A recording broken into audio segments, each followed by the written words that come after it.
दोस्तों जय मसीह। आप सभी का प्रभु यीशु मसीह के नाम में बहुत बहुत स्वागत है 5 minutes Bible study with pastor Janraj के। और आज के विषय को रखने से पहले दोस्तों जल्दी से याद दिला दूं, अगर आप मेरे चैनल को पहली बार देख रहे हैं और आपने सब्सक्राइब नहीं किया है, जल्दी से कर ले, आइकॉन बेल दबा लें और साथ ही साथ मेरे पेज को लाइक कर ले। फ्रेंड रिक्वेस्ट ना भेजें, पेज को लाइक करें ताकि मैं वहाँ से जो लाइव आता हूँ वो आप तक जो है पहुँच सके और आप उन वीडियोस को देख सके। साथ ही साथ मसीह मंथन बैठक व्हाट्सएप ग्रुप जो हमने शुरू किया है, यदि आप अभी तक उसके मेंबर नहीं बने हैं, जल्दी से बन जाए। आपको करना क्या है, इनमें से किसी एक नंबर को फ़ोन करना है और उनसे कहना है कि वो आपको इस ग्रुप में ज्वाइन करें, क्योंकि ये ग्रुप मसीह मंथन बैठक गलत शिक्षाओं के प्रति एक मुहिम शुरू किया है। जैसे ही भारत में लॉकडाउन खत्म होगा, हम जो है इसकी पहली बैठक मुंबई से करेंगे और पूरे लोगों को ट्रेन करेंगे ताकि 22वीं पीढ़ी में जब मसीहत पहुँचे तो साफ सुथरा पहुँचे, सही शिक्षा के साथ पहुँचे। चलिए दोस्तों, आज का विषय आपके बीच में मैं रखने जा रहा हूँ।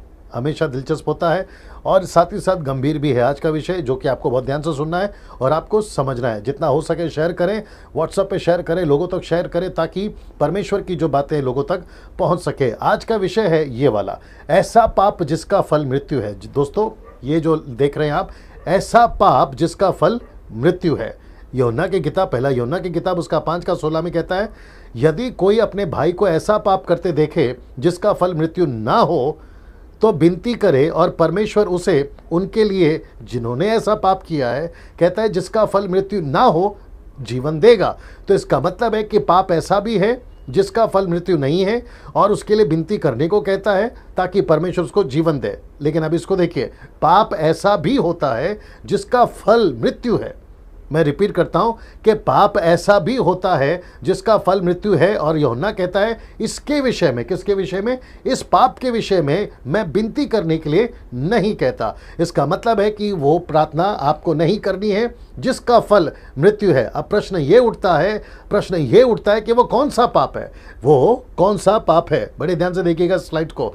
पवित्र आत्मा के प्रति अर्थात निंदा करना, मतलब पवित्र आत्मा की सेविकाई की निंदा करना, पवित्र आत्मा की निंदा करना, पवित्र आत्मा से भरे हुए सेवकों की निंदा करना, पवित्र आत्मा की ओर से जो संदेश आता है उसकी निंदा करना, पवित्र आत्मा की तरफ से जो प्रचार आता है उसकी निंदा करना। तो मैं वापस आपको याद दिला देता हूं कि पाप ऐसा भी होता है जिसका फल मृत्यु है और इसके विषय में वो कहता है मैं विनती करने के लिए नहीं कहता। क्यों? क्योंकि वो पाप की क्षमा है ही नहीं ना। इसका कनेक्शन, इस बात का कनेक्शन के पवित्र आत्मा के प्रति आइए कहां ले जाते हैं और इसका कनेक्शन कहां कर रहा हूं, बड़े ध्यान से देखते रहिएगा स्क्रीन को। और वहां है यह मरकुस की किताब उसका 3रा अध्याय वचन 28 से 30 तक में। आइए एक एक करके पढ़ते हैं। सबसे पहला वचन 28 को कहता है, मैं तुझसे सच कहता हूं, यीशु ने कहा मैं तुमसे सच कहता हूं कि मनुष्यों के संतान के सब पाप और निंदा, ये देखिए निंदा, जो वे करते हैं क्षमा की जाएगी। मरकुस 3:29 क्या कहता है? देखिए, परंतु जो कोई पवित्र आत्मा के विरोध में निंदा करे, देखिए दोस्तों लिखा है पवित्र आत्मा के विरोध में निंदा करे वह कभी भी क्षमा ना किया जाएगा। इसका मतलब है कि ऐसा पाप जिसका कोई माफी नहीं है, पहला यूहन्ना कहता है, यीशु भी कहता है और वह कहता है वरन वह अनंत पाप का अपराधी ठहरा। मैं रिपीट करता हूं, वो अनंत पाप का अपराधी ठहरा। इसका मतलब है कि ना तो पृथ्वी पे क्षमा है ना स्वर्ग में क्षमा है, वो अनंत काल के लिए नरक में चला जाएगा। इसी को मती ने भी लिखा है और लूका ने भी लिखा है, लेकिन मुझे मरकुस वाला ट्रांसलेशन ज्यादा ठीक लगा, इसके लिए मैं उसको आपके बीच में रख रहा हूं। दोस्तों आज 5 मिनट से थोड़ा ज्यादा हो सकता है, मेरे साथ में बने रहे ना। ये जो शब्द है ना निंदा, यीशु ने कहा कि जो कोई पवित्र आत्मा की निंदा करेगा। अब इसका जो कनेक्शन है मैं कैसे कर रहा हूं आप लोग देखते रहिएगा वचन के अनुसार में। उस वक्त में, किस वक्त में? जब यीशु सेविकाएं कर रहे थे, उस वक्त में लोग जो है ना वो यीशु की निंदा करते थे। क्या कहकर? वचन 30 को पढ़ते हैं। क्योंकि वे कहते थे, शास्त्री कहते थे, फरीसी कहते थे, अन्य जाति कहते थे, उसके घर के लोग कहते थे और जो उसके फॉलोवर्स थे जो यीशु को नहीं समझते थे शायद वो कहते थे, और ऐसे लोग कहते थे कि इसमें अशुद्ध आत्मा है। इसका मतलब है कि यीशु भरा था पवित्र आत्मा से, लेकिन लोग कहते थे कि उसमें अशुद्ध आत्मा है। अब आप सोच के देखिए कि वो निंदा किसकी कर रहे हैं? यीशु की नहीं कर रहे हैं बल्कि पवित्र आत्मा की निंदा कर रहे हैं। मैंने इसलिए यहां पर जो टाइटल डाला है वो ये डाला है कि पवित्र आत्मा की निंदा। इसका मतलब है कि जो सेवक प्रभु की ओर से, जो प्रचारक प्रभु की ओर से, वो चाहे यूट्यूब पे हो, फेसबुक पे हो, चर्च पे हो या व्हाट्सएप पर हो, जो आपके पास पहुंचते हैं, वो आपके पास्टर हैं या फिर बाइबल टीचर हैं, उन सभी की बात यहां पर हो रही है।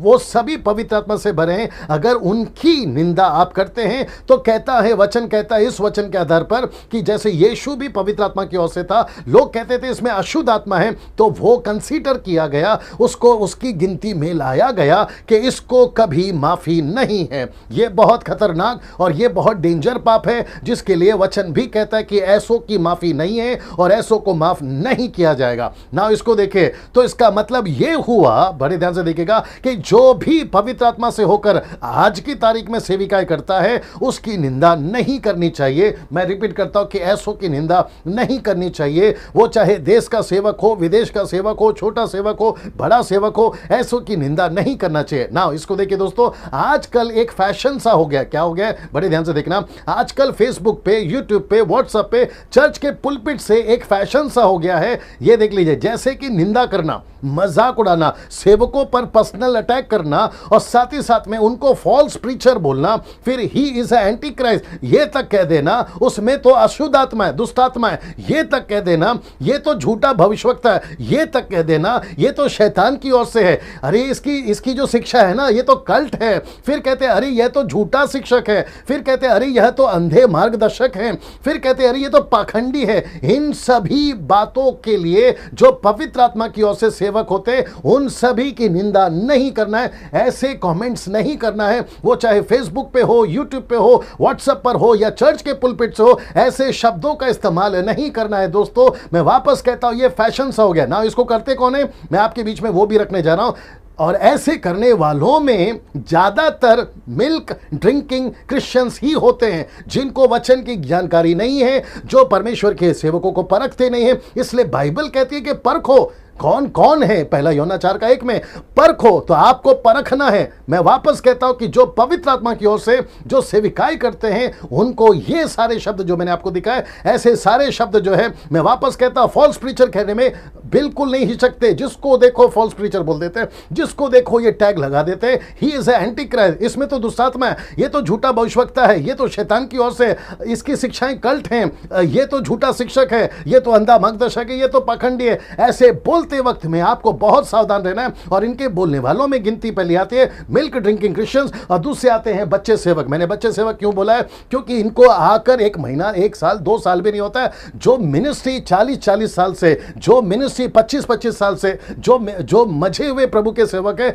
उनके प्रति या उनके विरोध में टिप्पणी करते वक्त में इनको जरा भी डर नहीं रहता। इसलिए ये तो पाप, ये है वो पाप जिसका फल मृत्यु है, वरना अनंत काल अनंत पाप का अपराधी ठहर गया। इसकी बात कर रहा था यूहन्ना, इसकी बात कर रहा था यीशु। तो ये आज आप सभी के लिए मेरी विनती है और साथ ही साथ आप सबको एक वार्निंग भी है कि ऐसे पाप करने से आपको बचना है, ऐसे पाप करने से आपको दोस्तों बचना है।